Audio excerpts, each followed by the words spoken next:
Is it visible? Yes, ma'am. Okay, so we did, let me just come to that slide. So we were discussing about the deductions in last class, where we completed the standard deduction of 50,000. Then entertainment allowances also we discussed, and there is a formula. Actual 5,000 and 20% of basic salary, and this deduction is of least amount, and this will be allowed only for the government employees, right? And government may only central government और state government employees, ठीक है, not the local authority और statutory जो corporated organisations होती है ना, वो नहीं, ओनली द सेंट्रल और द स्टेट गवर्नमेंट, सिर्फ उन्हीं के लिए it is allowed as a deduction, otherwise नहीं है. Then we did some questions on that.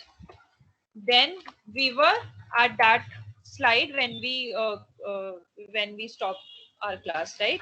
So this is professional tax, which is also known as employment tax. So this is a special tax which is levied by state government and not central government. So ये state governments लगाती हैं, और ये भी सारी नहीं लगाती, कुछ कुछ लगाती हैं. So it is charged for developing and maintaining various infrastructural facilities. ठीक है, जो state government जो लगाती है वो इसीलिए लगाती है, they collect that tax from the employees which they use for developing as well as for maintaining the states. So any amount of professional tax or employment tax paid on or before 31st March of financial year will be allowed as deduction. So any amount paid before 31st March of financial year.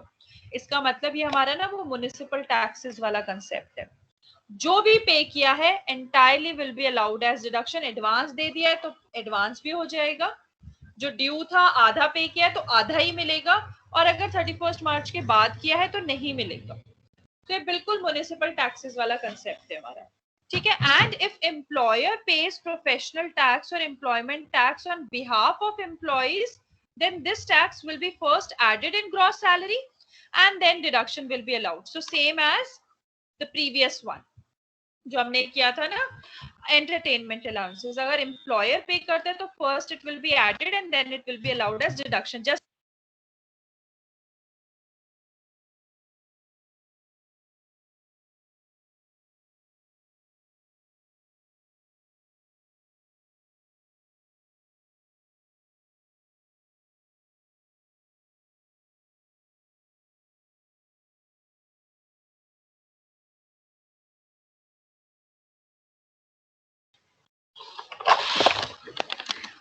ठीक है. So जो भी पे किया है before 31st March of financial year, जो employ ने pay किया है वो डिडक्शन में तुरंत मिल जाएगा. अगर एम्प्लॉयर ने किया है तो first it will be added, ठीक है, ग्रॉस सैलरी से पहले वो ऐड होगा और उसके बाद फिर से उसका डिडक्शन मिल जाएगा. So suppose there is an illustration. Mr. X is working in ABC company in Noida, getting salary of rupees 75,000 per month. DA is rupees 25,000 per month. Entertainment allowance is rupees 10,000 per month. UP government charges professional taxes of rupees 2,000 per month from him. Calculate his taxable income on the following assumption. So there are 5 cases. ठीक है, उस 5 cases के accordingly हमें calculate करनी है उसकी net taxable salary. सो सबसे पहले हमें पता है सैलरी कितनी है, 75,000. सो 75,000 into 12 is the salary. 9 ये 9 आ रही है 75,000 into 12 9 lakh, ma'am. 9 lakhs. ठीक है. Then DA is 25,000. So 25,000 into 12 कितना आ रहा है? 3 lakh. Sorry, 30 lakh. 25,000 into 12 is 3 3 lakh. lakhs. Entertainment allowances is rupees 10,000 per month. So 10,000 into 12 is 1,20,000. Then UP government जो charge कर रही है professional taxes is rupees 2,000 per month from him. So ये gross salary में नहीं add होगा because employer is not paying on his behalf. ठीक है, यूपी गवर्नमेंट जो चार्ज कर रही है वो ये पे कर रहा है, so it will directly go under the deductions. ठीक है, ये ग्रॉस सैलरी में ऐड नहीं होगा. Calculate his taxable salary on following assumptions.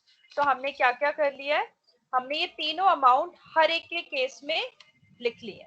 अभी तक पांचों केस में हमने ये अमाउंट लिख लिया, 9 लाख, 3 लाख और 1,20,000. अब हमें केसेस पढ़ने हैं. First case is he pays professional tax on 31st March 2021. सबसे पहले देखो प्रोफेशनल टैक्सेस कितने हैं पर मंथ है ना, 2000 into 12, 24,000. ठीक है, सो कब किया है 24,000 इसने पे, 31st March 2021. प्रोफेशनल टैक्सेस से पहले ना जल्दी से मेरे को एंटरटेनमेंट अलाउंसेस का डिडक्शन बताओ कितना होगा. ठीक है, वो क्योंकि वो कंसिस्टेंट रहेगा सब में. मैम बताइए. एबीसी कंपनी जो है वो एक मतलब गवर्नमेंट कंपनी है या फिर प्राइवेट कंपनी है? प्राइवेट. प्राइवेट. मैम तो अगर नहीं लगेगा. गवर्नमेंट होगी तो लिखा होगा word, it's a okay central ma'am. Government company, central government organisation या फिर स्टेट गवर्नमेंट ऑर्गेनाइजेशन. अगर कंपनी वर्ड लिखा है तो it is a private company. Ma'am तो no deduction in entertainment allowances. Entertainment allowances पे डिडक्शन ही नहीं मिलेगी, राइट, बिकॉज ये एक प्राइवेट एम्प्लॉय है. तो स्टैंडर्ड डिडक्शन सब पे मिल जाएगी 50,000. ठीक है, तो यहाँ पे देखोगे आप सब पे 50,000 मिल गई है और एंटरटेनमेंट अलाउंसेस पे कोई भी डिडक्शन नहीं है because he is a private employ. और यहाँ पे सारी 50,000 मिल गई है. ठीक है, next comes UP government charges ₹2,000 per month from him, 24,000. So he pays the professional tax on 31st March 2021. तो कितना डिडक्शन मिलेगा?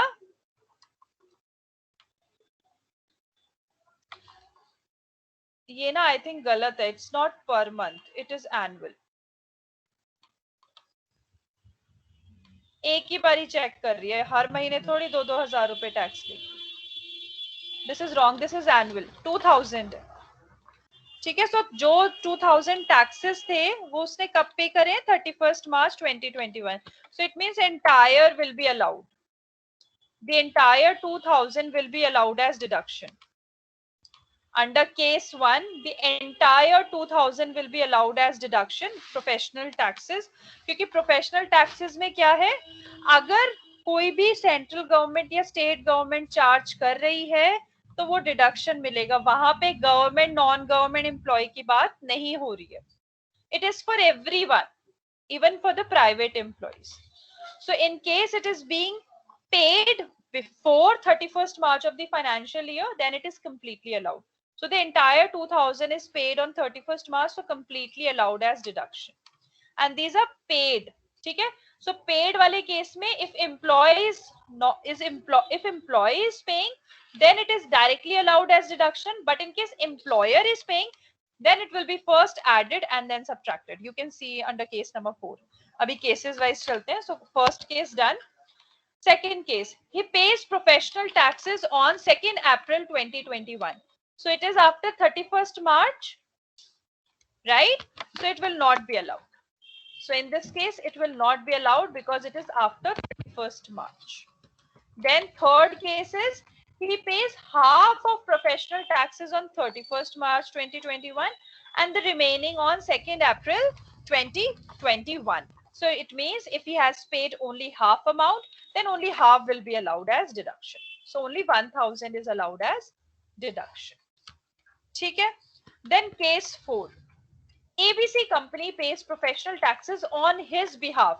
If the employer is paying on his behalf, then it will be first added and then it is subtracted.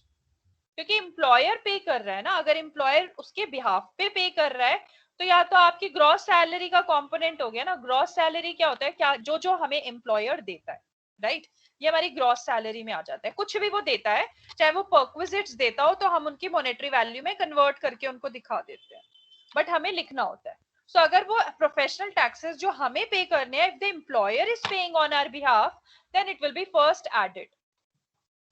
हम अगर हमने पे ही नहीं करे, employer हमारे बिहाफ पे पे कर रहा है, तो हम फिर डिडक्शन कैसे ले सकते हैं?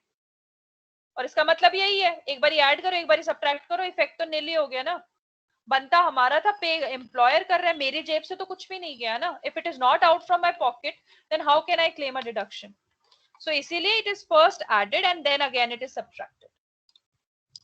Under case number 5, he has paid rupees 6,000 as professional tax, which includes 2,000 for previous year 1920, 2,000 for previous year 2021, and 2,000 for previous year for financial year 21-22. ठीक है? So it means he has paid the advanced professional taxes also for 2 years, but entire will be allowed as deduction. So the concept is exactly same as municipal taxes. ठीक है, municipal taxes में क्या होता है, अगर tenant पे करेगा तो नहीं मिलता है.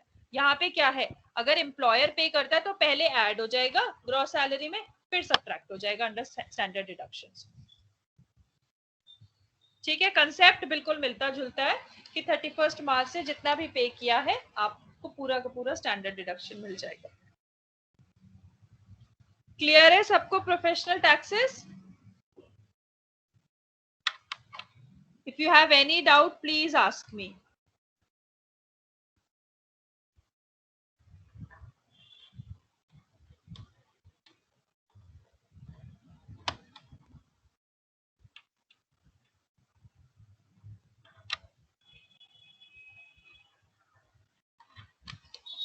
बेटा yes no का आंसर दीजिए please.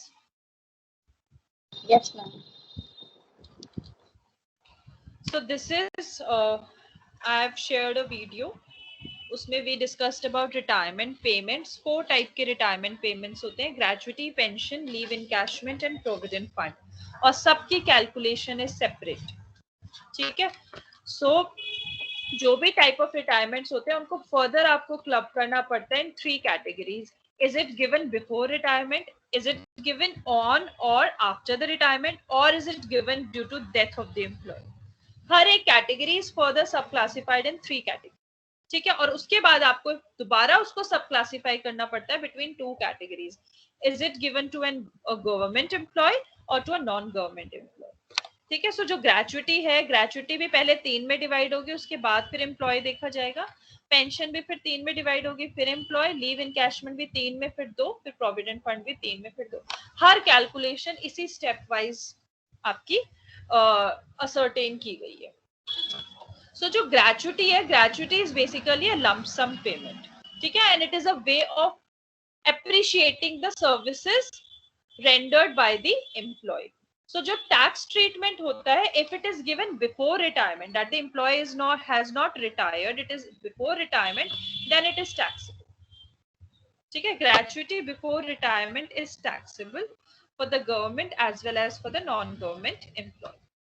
If it is received to a family member due to the untimely death of the employee, then it is exempted for both the categories of employees.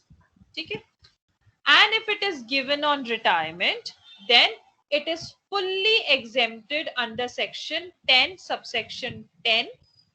For government employees means all the employees who work under central government, state government and local authority. So this is, अभी तक हमने जो भी किया था उसकी definition में local authority नहीं आई थी, अब ग्रेचुटी में आ गई है. ठीक है, so जो भी एम्प्लॉयज हैं वो who work under central government, state government and local authority, it is fully exempt.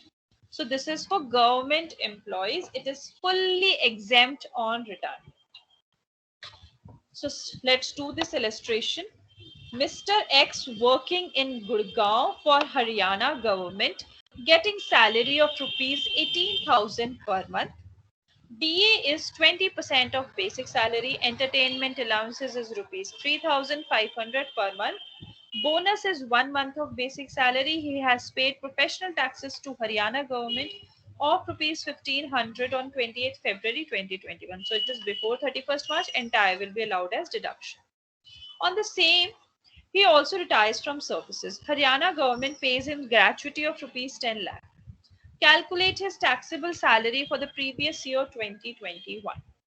So in this case, जो gratuity 10 lakhs है, it is fully exempted because it is given on retirement and the employee is a government employee. ठीक है, state government का employ है, सो gratuity is fully exempted.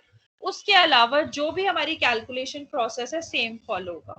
Salary 18,000 into 12, ठीक है, सो 18,000 into, sorry not 12, it's 11, sorry कहाँ पहुंच गई मैं,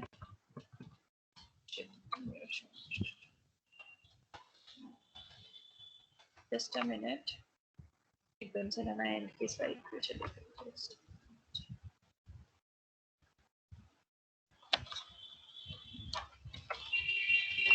So basically it is only for 11 months because he has retired in February. ठीक है, so मार्च की सर्विसेज उसने नहीं करी, so it is only for 11 months. So all the calculations will be for 11 months only. So basic salary 18,000 into 11. So 18,000 into 11. DA is 20% of basic salary. ठीक है, so 20% है तो डायरेक्टली बेसिक सैलरी जितनी भी आपकी 1,98,000 इसका 20%, 39,600. एंटरटेनमेंट अलाउंसेस कितने हैं, 3,500 into 11. 3,500 into 11, 38,500. And bonus is 1 month of salary, which is 18,000. Now you'll add them all. Gratuity, you know it is exempted, but you have to write it. Okay, you have to write it like this. Otherwise, the checker will deduct your marks. You have to tell the evaluator that you know that this particular gratuity is exempted under section 10 subsection 10. You have to write this particular thing. ठीक है, तभी आपको marks मिलेंगे, otherwise the evaluator will feel that you just forgot the treatment for gratuity.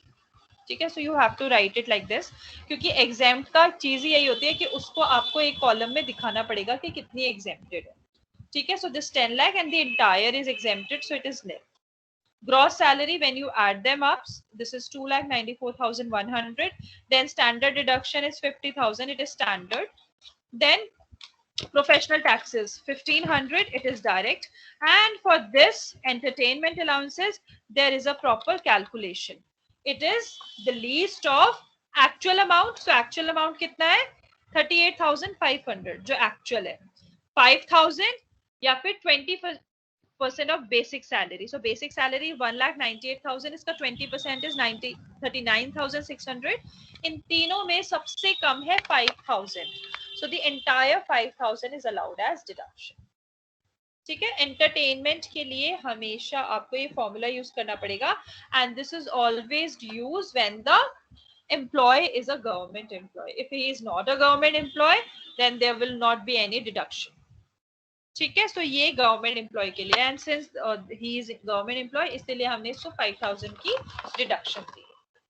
Clear है ये सबको question? Clear है ना सबको? Yes ma'am, yes ma'am.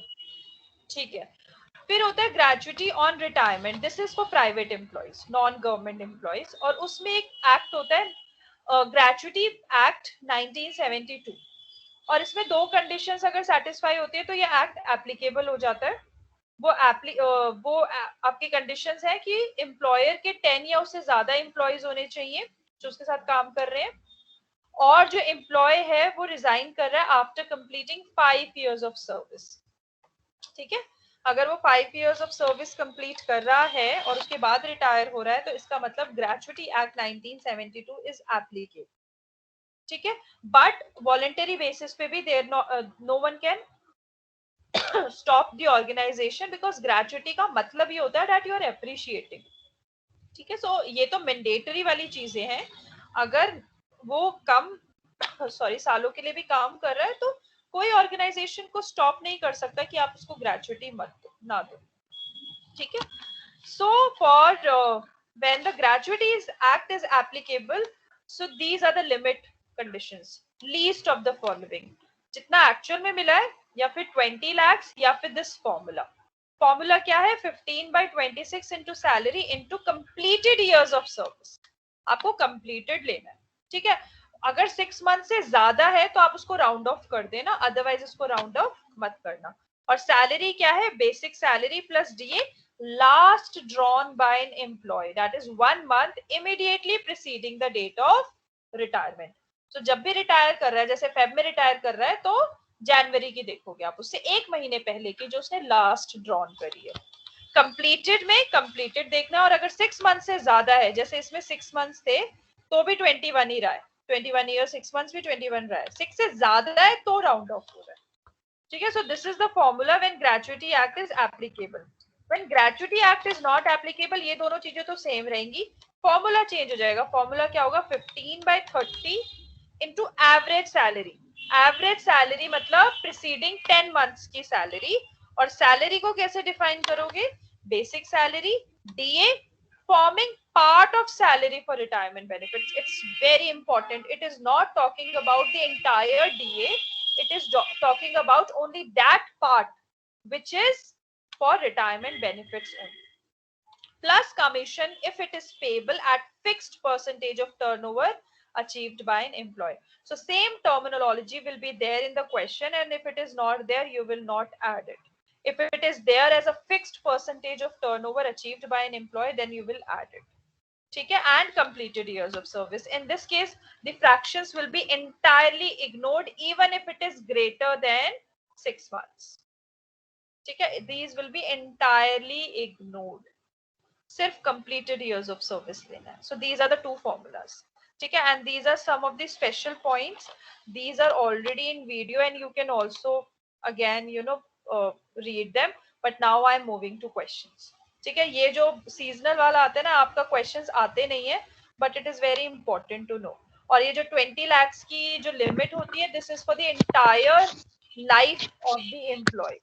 ठीक है, अगर वो एक बार ही डिडक्शन ले चुका है किसी भी एम्प्लॉयर से, तो उसके बाद उसको पूरा 20 लाख नहीं मिलेगा, उसका फिर कम हो जाएगा। ठीक है, so you can read. So this is the question.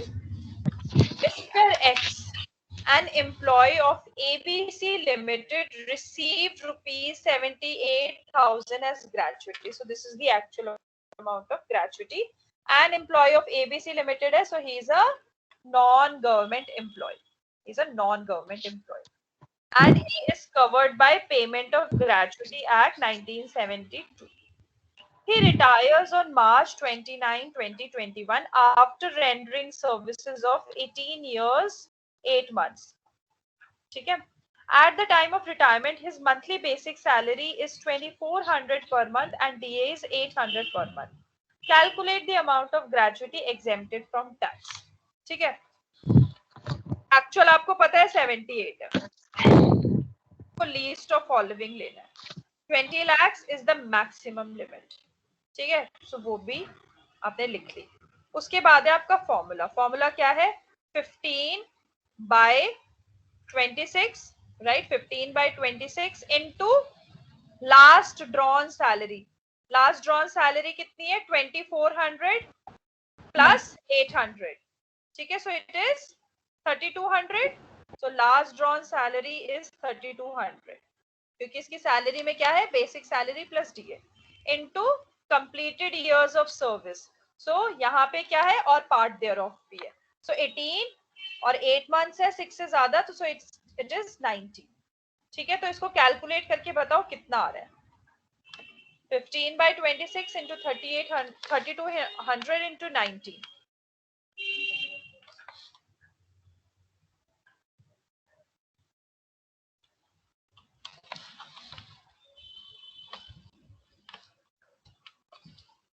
So it is coming out to be as 35,077. So out of these, this is the limit. So this is exempted. So out from 78,000, 35,077 is exempted. It will not be chargeable to tax.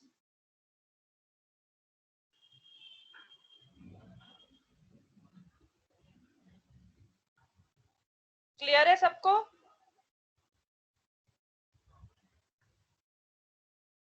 Yes, ma'am. Next question. Mr. X resigns from services on 29th February 2021 from ABC Company. Again, it is a non-government company. He is paid rupees 7 lakh as gratuity. So this is the actual amount. His last drawn basic salary is 40,000 and DA is 45% of basic salary. He has served for 16 years 8 months before retirement. Compute his taxable salary assuming that Gratuity Act is applicable. ठीक है, so same है 7 lakhs और 20 lakhs और फिर लगाओ formula. ठीक है, 15/26 कितनी बनेगी इसकी? 58,000. Yes, ma'am. 40,000 plus 18,000 है ना?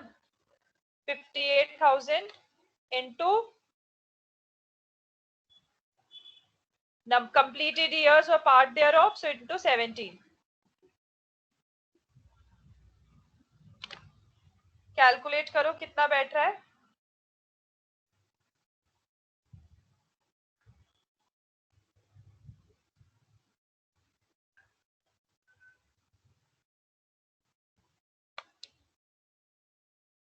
He has retired on 29th Feb. So सारी कैलकुलेशन ना 11 मंथ्स के बेसिस पे होगी. वही टैक्सेबल सैलरी निकालनी है ना इसकी, तो सारी चीजें ऐड होगी. कितना आ रहा है amount? No one is calculating क्या?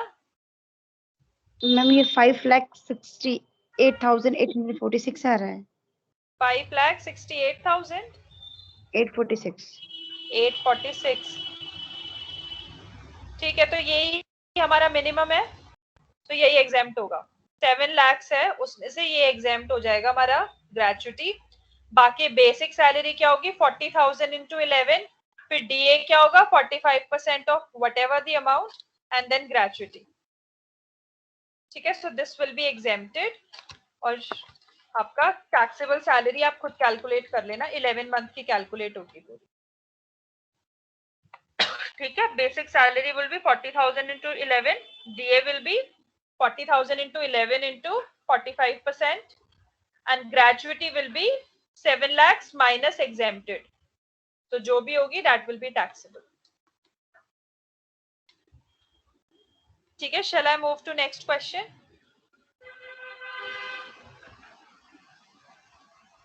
क्लियर है ना सबको?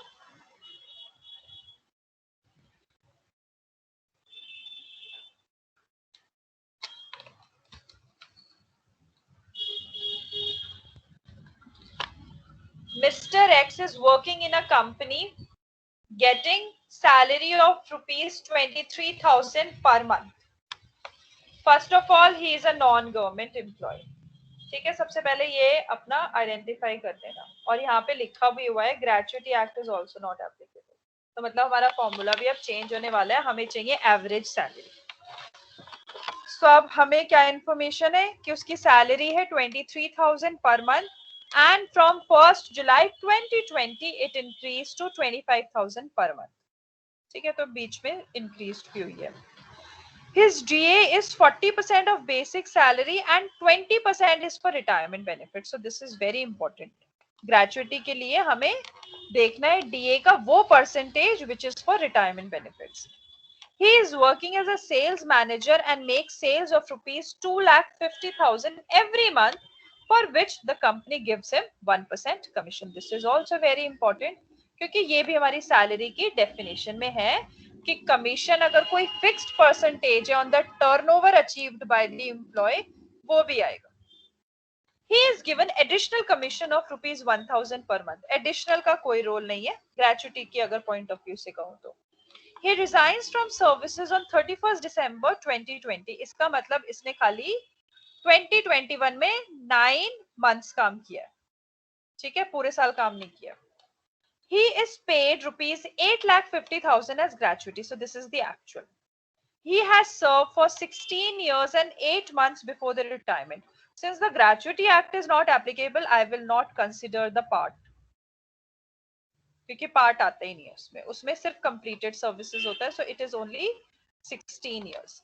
Calculate his taxable salary for the previous year 2021 assuming that Gratuity Act.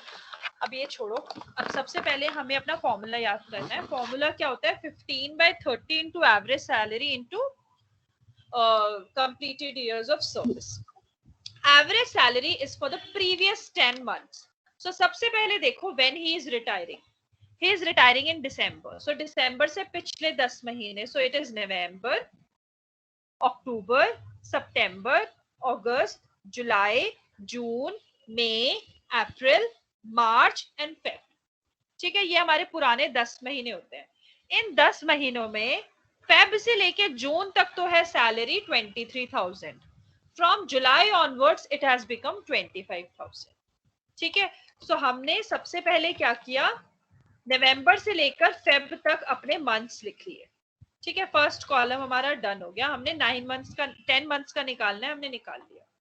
फिर बेसिक सैलरी हमारी जून तक तो 23,000 थी, उसके बाद जुलाई से क्या हो गई, it has become 25,000. So this is my basic salary now.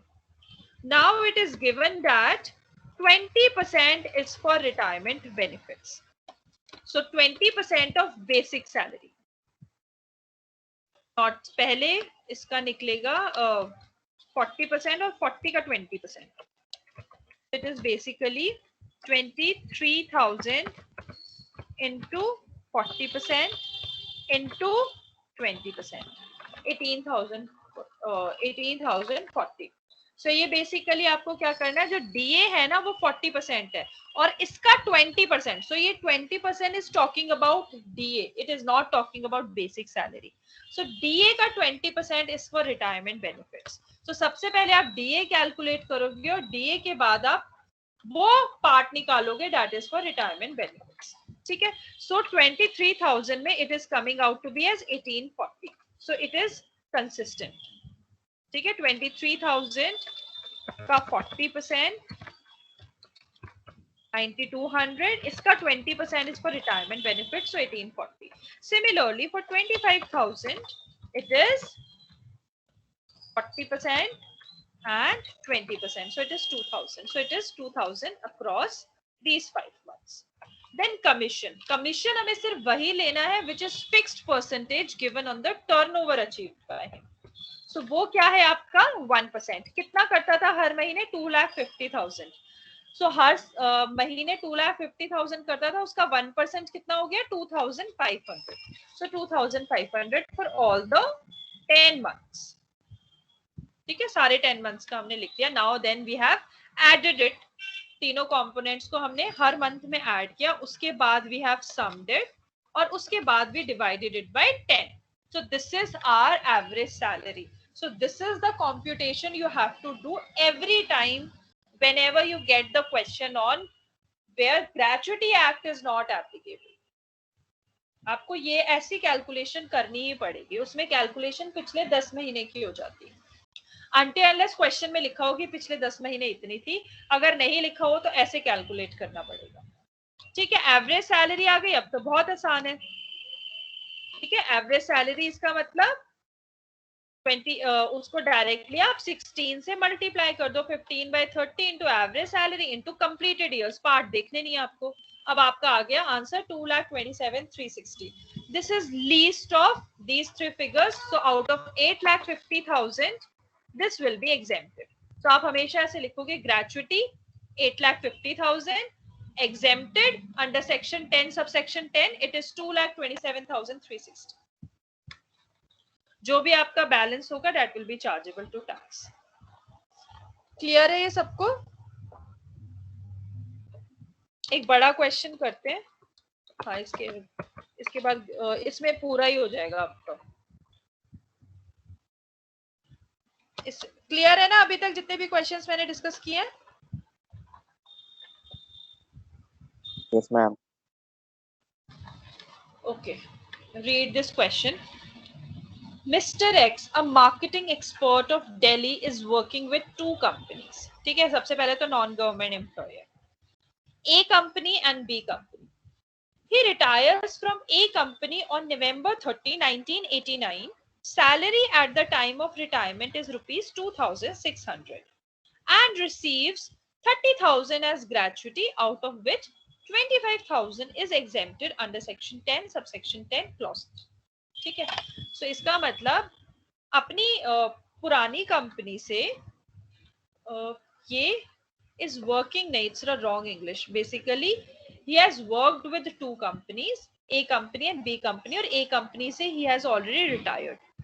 ठीक है, इसमें क्या है, out of which 25,000 is exempted. So इसका मतलब ये पहले ही एक बारी 25,000 का एग्जेम्पशन ले चुका है. हमने क्या कहा था कि जो 20 लाख की मैक्सिमम लिमिट है, this is for the entire life. इसमें से ये 25,000 की ऑलरेडी एग्जेम्पशन ले चुका है. इसका मतलब बचा कितना है, 19.75 लाख. ठीक है, ऐसे अगर कभी भी क्वेश्चन में दिया हो ना कि किस वो एग्जेम्पशन कोई पुरानी ले चुका है, तो उसमें से फिर मैक्सिमम में से वो चीज सब्ट्रैक्ट हो जाएगी. Now B company, he also retires from B companies on December 10, 2020 and served 39 years and 8 months. पहले देखो ग्रेचुटी एक्ट अच्छा इज नॉट एप्लीकेबल. ठीक है, सो इसका मतलब ये, इसको तो हटाओ आप 8 महीने को, खाली हमारे लिए ये रेलिवेंट है कंप्लीटेड इयर्स. ठीक है, सो हमें मिल गए हैं कि हमारे कंप्लीटेड इयर्स हैं 39 years. And receives rupees 5 lakhs as death cum retirement gratuity. ये it's just another name, it is gratuity only. So this is the actual amount 5 lakh. ठीक है, so हमारे पास actual amount आ गया है, हमारे पास maximum limit आ गई है. अब हमें calculate करना है formula वाला.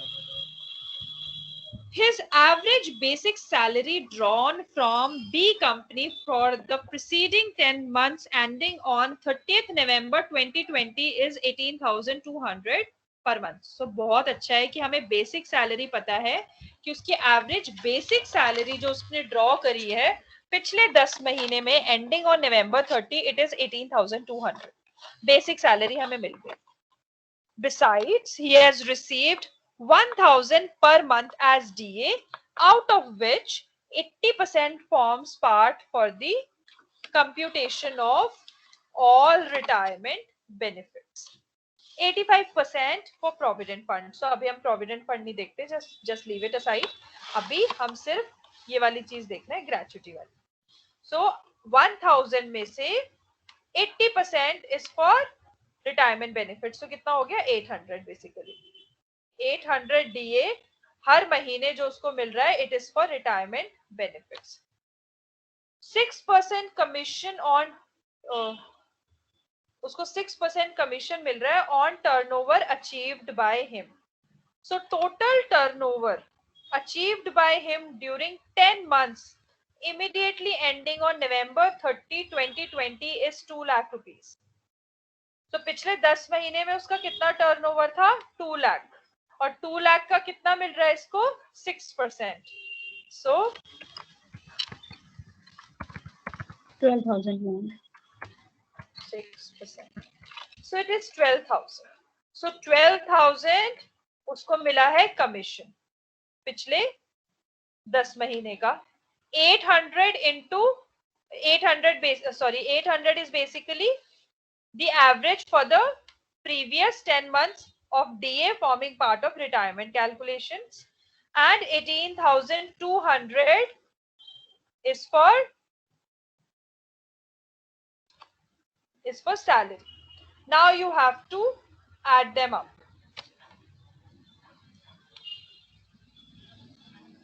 You have to add these three up. So you will get 20,200. ठीक है, 18,200 plus 800 plus, sorry, just a minute. That will be 31,000. Okay, एक सेकेंड, जब सबसे कमीशन इज 12,000, अच्छा यहाँ 12,000 है ना, so it will be divided by 12. It is also divided by 10. अगर मैं अपनी कैलकुलेशन से करूं, अदरवाइज हर चीज आप 10 से मल्टीप्लाई कर दो, फिर डिवाइड बाय 10 कर देना. मैंने क्या किया है यहाँ पे ना, ये 12,000 नहीं आएगा, it will B divided by 10, क्योंकि ये पर मंथ की बात हो रही है ना, एवरेज है ना for the last 10 months. Her monthly इतना बेसिक सैलरी है, हर मंथली इतना डी है, ये 12,000 पूरा 10 महीने का बता रहा है ना कमीशन, तो इसको भी डिवाइड बाय 10 करो, सो इट विल बी 1,200. उसके बाद आप ऐड करो 18,200 plus 800 plus 1,200. So it is 20,200. Average salary. समझ में आया ना मैंने क्या किया है? बेसिकली जो कमीशन है ना, पिछले 10 महीनों में उसने 2 लाख का टर्नओवर किया, उसका 6% 12,000 पूरा 10 महीने का है, मुझे 1 महीने का निकालना है ना, क्योंकि यहाँ पे जो 18,200 है this is per month, right. DA जो है 1,000 out of it's 80%, 800 is per month. So मैं इसको जो कमीशन है इसको पर पूरा 10 मंथ्स का थोड़ी ले सकती हूँ, इसको भी मुझे पर मंथ निकालना पड़ेगा, तो I will divide it by 10, so it is 1200। या फिर आप ऐसे कर लो, 18,200 पर मंथ थी इंटू 10, जो डीए है 800 इंटू 10, और फिर जो कमीशन पूरा 10 महीने का था 12,000, then you can add these three and then again you will divide it by 10, you'll get the same amount. So whatever is convenient, you just have to see the unit should be same. ठीक है, you should not change the units. If it is per month, it should be per month. If it is the entire 10 months, then it should be for entire 10 months. But average जो salary है, it is 1 month only. तभी divide by 10 होता है. So average salary will always be per month. जो बाकी आप calculations देख रहे हो, it should be consistent. जैसे हमने यहाँ पे सबको 10 months के कंपैरिजन में रखा है. आप चाहो तो इसको मेरी तरह पर मंथ पे भी रख सकते हो, 18,200 पर मंथ, 800 पर मंथ, और ये जो 12,000 पिछले 10 महीने का था इसको भी डिवाइड बाय 10 करके 1 महीने का निकाल लिया, फिर तीनों को ऐड कर दिया. ठीक है, this is done. Now our calculation is very easy. Actual amount is 5,000, maximum is 19,70,000 because this is already exempted, and this is the calculation which we are getting. So out of this is the lowest, so he will get this much exemption. So 5 lakh minus 3,93,000, 3,93,900, so this will be exempted. So the gratuity which will be taxable is 1,06,100. Clear है gratuity का? So gratuity में you have to pay attention to 2-3 points. First, कि किस employee को मिल रही है, is it a government or a non-government? क्यों मिल रही है, is it on retirement, before retirement, or on death?